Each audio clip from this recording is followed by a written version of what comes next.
the question, has the university responded officially? And if you have, what documentation did you provide to clarify this 59.2 million discrepancy or overstatements that we are talking about? Have you responded directly to the Auditor General? Well, the thing is that why we are here is because when the audit report was finalized, or when the initial report was done, the investment manager was not given a chance. Was not given a chance? Absolutely. Which you actually state in you put it in the statement. Exactly. I want to know what it means when you say you were not given the chance. So the standard auditing procedure is this.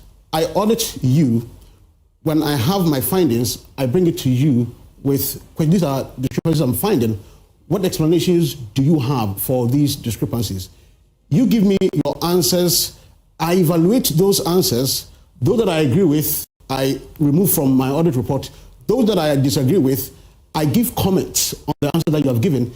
In finalizing the report, I put my discrepancies there, what your responses are and what my responses are, so that anybody looking at the report looks at it from a balanced perspective.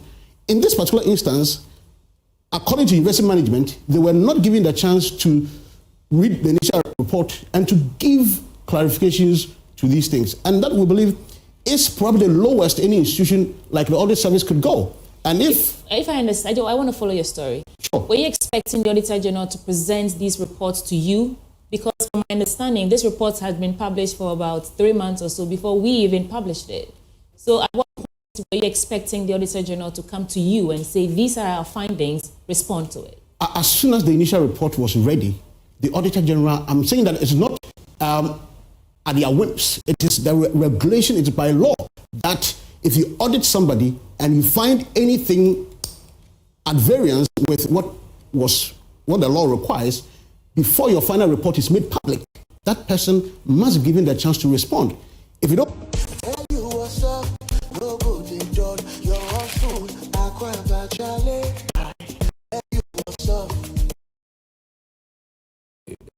Let's just clarify here. I believe you're pointing to the fact that just as, in the case of our CJ and her suspension, people were calling about, oh, let her see the petition and all of that.